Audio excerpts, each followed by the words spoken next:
Muitas vezes, nos habituamos, enquanto pais ou enquanto professores, a dar o copo na mão, a colocar a água dentro do copo, a colocar o suco dentro do copo, entregar o copo na mão da criança.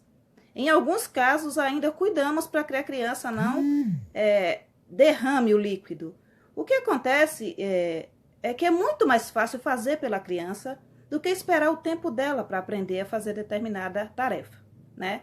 Mas a gente sabe que é nossa função, como está escrito em tantos e tantos PPPs desse país, auxiliar para que essa criança seja cada vez mais autônoma, né? A gente fala tanto que quer crianças críticas, como é o discurso, estamos auxiliando na formação de alunos críticos e reflexivos e com autonomia, né? Mas aí, como é que a gente pode falar em autonomia se a gente faz tudo pela criança, né?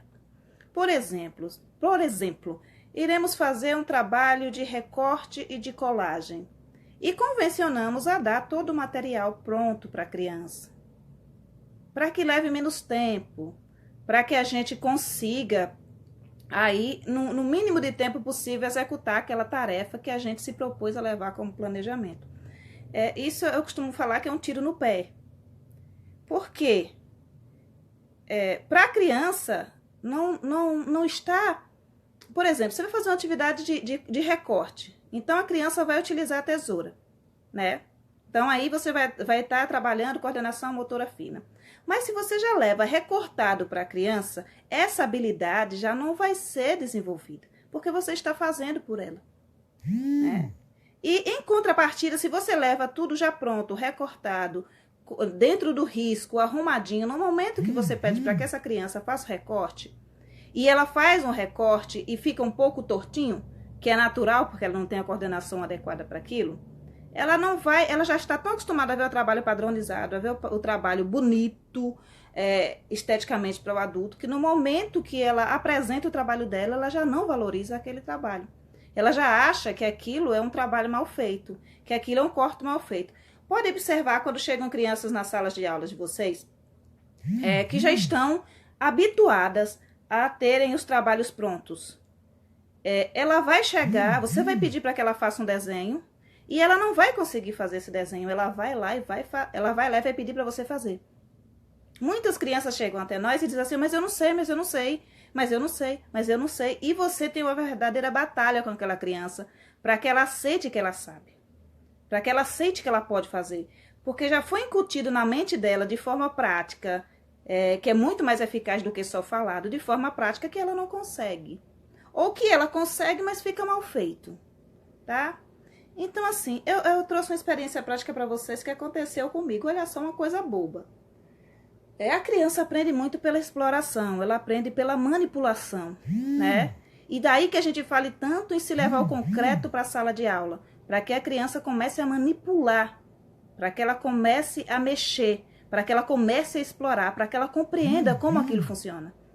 E isso é válido para quando a gente vai trabalhar as letras, quando a gente vai trabalhar os números. E assim, o concreto deve perpassar toda a prática pedagógica do professor. Toda ela. E não apenas na educação infantil, mas no Fundamental 1 também. Não se deve abandonar isso no Fundamental 1. Estou aqui dizendo que não se deve ter registro de forma nenhuma. Eu acho o registro de suma importância. O registro por escrito, o registro por desenho, sabe? O registro por fotos. Eu acho o registro extremamente importante na prática pedagógica. Mas não apenas o registro. Então, eu não posso chegar numa sala de aula, sentar o meu aluno na cadeira e apenas trabalhar com ele com material de atividades impressas, de forma alguma. Mas eu também não vou para o outro extremo e deixar só a criança o tempo inteiro manipulando. Eu também quero que ela saiba que isso que ela consegue manipular, que essas impressões que ela tem do material que ela está manipulando, podem ser colocadas no papel, podem ser registradas de outra forma. Por exemplo, uma criança aprende manipulando que há um numeral 3, e a quantidade que o representa são 3 bolas. E isso é maravilhoso, porque ela aprendeu manipulando e ela sabe, aqui são 3. Mas é também interessante que ela saiba registrar o número e que ela saiba registrar a escrita desse número. Isso também é um tipo de conhecimento que a gente não deve abandonar. Mas eu quero que vocês compreendam a questão da manipulação. Eu tenho 35 anos, farei 36 anos agora. Vem esse frasquinho aqui. Eu nem estava mais necessitando desse frasquinho aqui, gente, que é um condicionador. Mas como o outro tinha perdido esse lacre aqui, ó, esse lacre, aí eu comprei só para demonstrar para vocês. Eu com 35 anos. Com 34 anos eu comprei o primeiro frasco desse aqui e trouxe aqui para casa. E eu fazia assim. Ai, deixa eu mostrar para vocês. Eu no chuveiro, pensa, pessoa ruda. A gente fala ruda, gente, aqui. E eu aperto, não saía. E eu apertava novamente e não saía. E eu fui perdendo a paciência, porque eu não conseguia resolver esse problema. Que é um problema simples para um adulto que tem raciocínio lógico e resolver. No caso, eu que não estava tendo raciocínio nenhum. A lógica me abandonou naquele momento. E era apenas isso. Uma trava de segurança. Que retirada, o produto sai. Mas eu não tinha a menor ideia, porque eu nunca tinha entrado em contato com uma embalagem dessa, com uma trava dessa. Então, eu tentava e não conseguia. E eu me frustrei, porque eu não conseguia tirar o produto de dentro.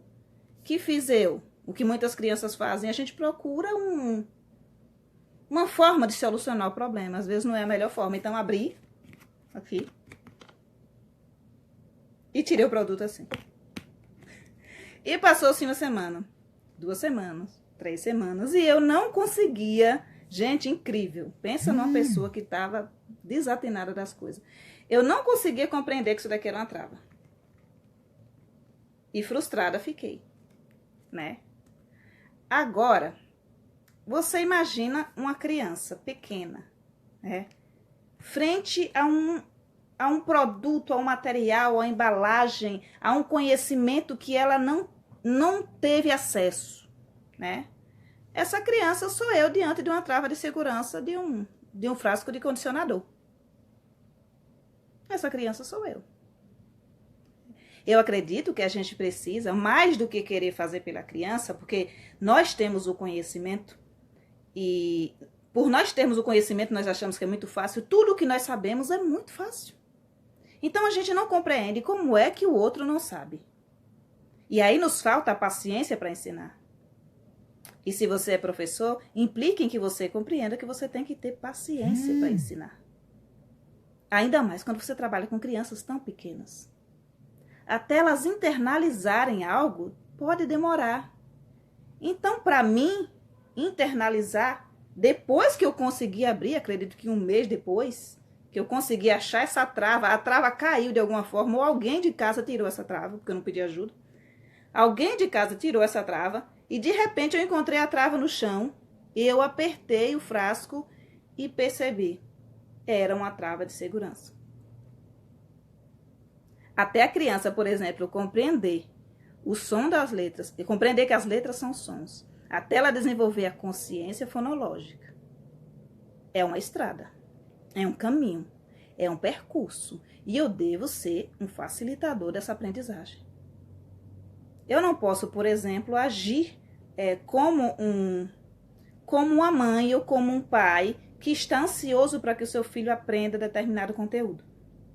E gerar pressão nessa criança. E mais pressão, de modo que aquele conhecimento que é extremamente importante para ela, que eu julgo que é importante para ela, acaba por ser um fardo que ela não quer carregar. É um tipo de conhecimento que essa criança começa a rejeitar. Percebam vocês, quando vocês estão nos bancos das universidades fazendo seus cursos de formação, quando vocês encontram um conteúdo difícil de ser aprendido. Percebam vocês. Vocês entram em desequilíbrio, que é algo natural, né? Se você for lá, cartilha de pedagogo, estudos de Piaget, equilibração, acomodação, tá? Vai lá na cartilha de Piaget, pega tudo. Imagina você diante de um dado novo, numa universidade, você fica louco. Você fica maluco. Quanto mais pressão é exercida para que você compreenda aquele conteúdo, tão mais difícil será para que você aprenda. Você precisa observar o conteúdo como algo que é necessário, que é como saber necessário para você, como algo que vai ser útil, como algo que vai ser, sabe, para o seu futuro, algo melhor. Você enquanto adulto, mas para a criança precisa ser algo divertido. Precisa ser algo que tenha sentido. Precisa ser algo que tenha significado. Precisa ser algo real, precisa ser algo palpável, tá?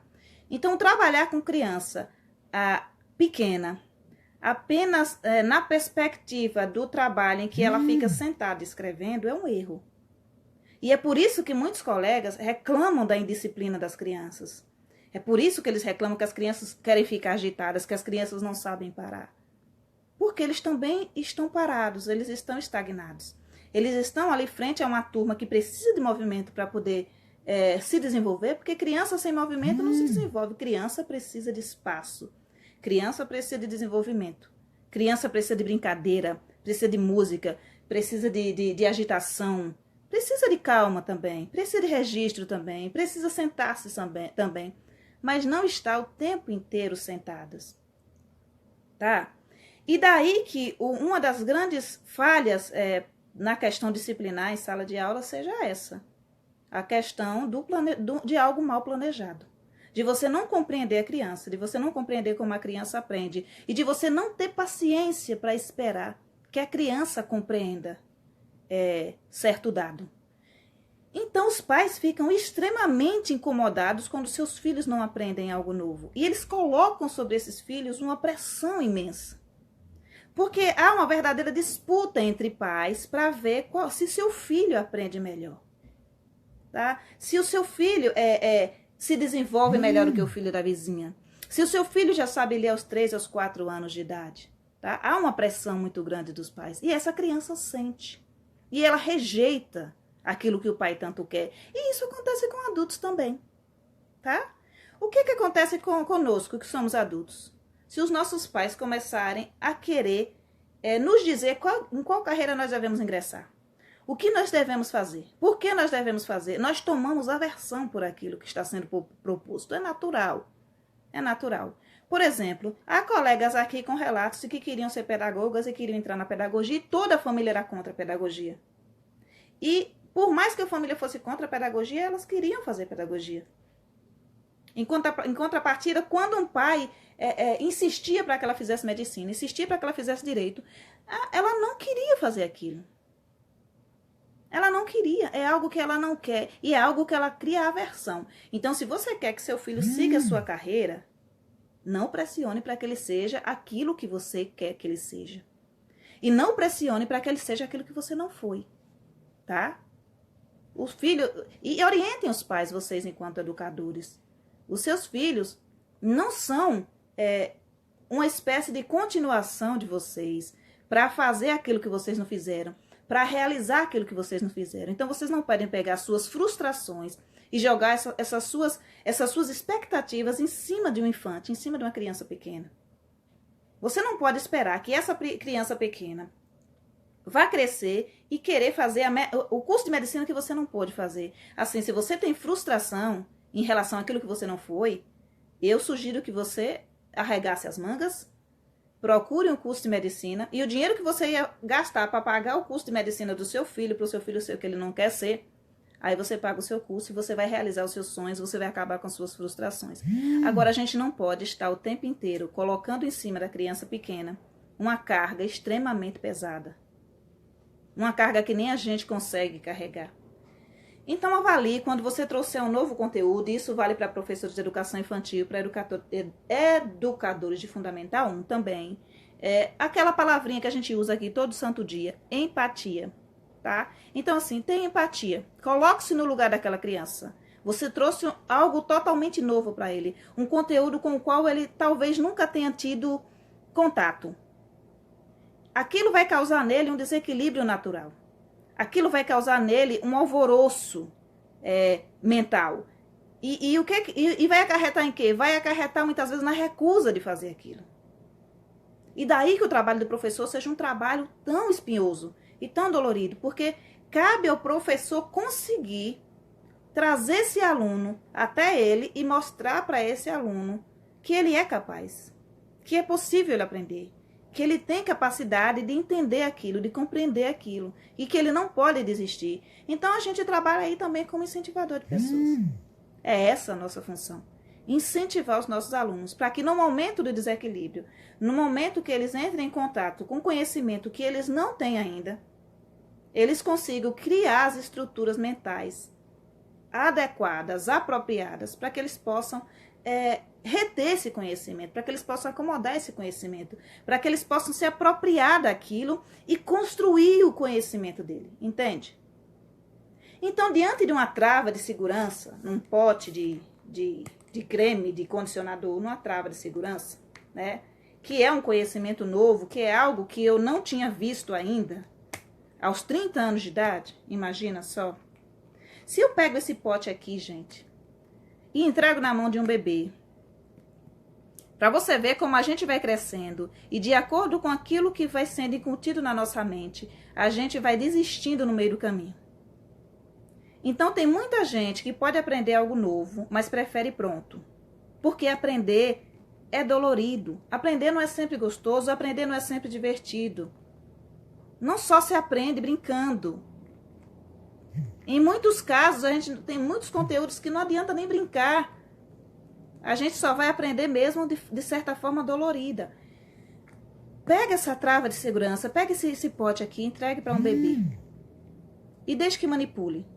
Fica olhando. Tá? Fica olhando. Tá? Machuca não, gente. Tá? Machuca não. É algo bem natural. Uma criança aí de 3 anos de idade, ela vai manipular isso aqui.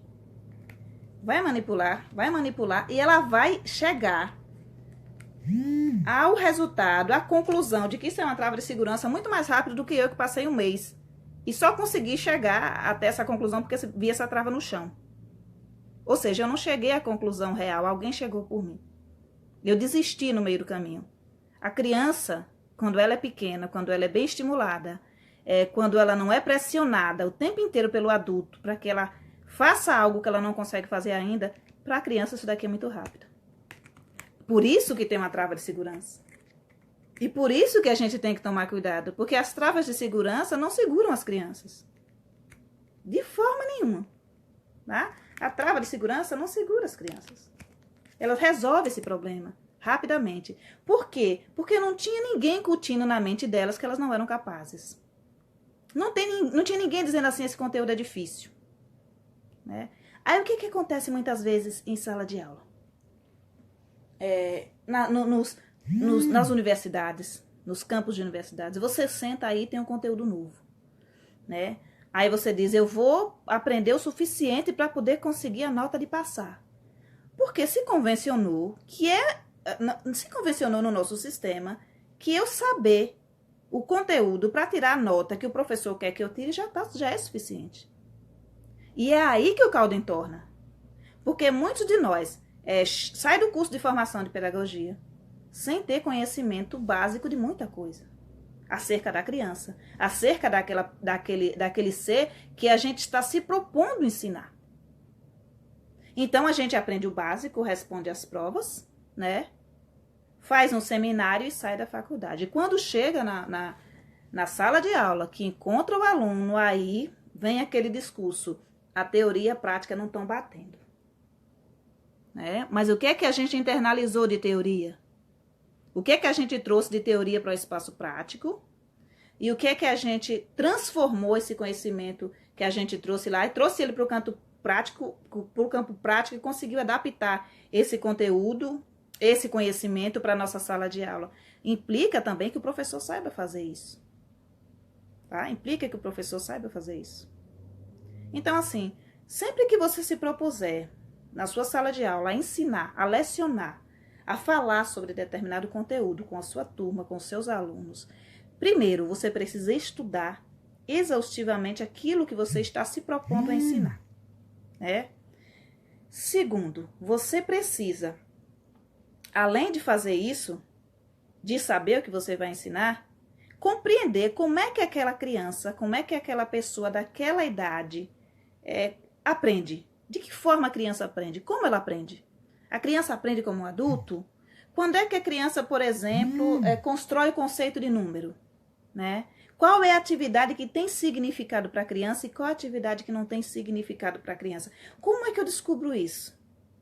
Eu leio, pessoas escreveram, a teoria existe, tá? Pessoas pesquisaram, educadores validaram. Eu preciso saber aplicar. Porque se eu não sei aplicar aquilo que está em teoria, não tem uma só teoria que vai funcionar na minha sala de aula. Compreende? Então, vamos pensar assim, colocar um exemplo prático de uma forma mais fácil, né? Porque a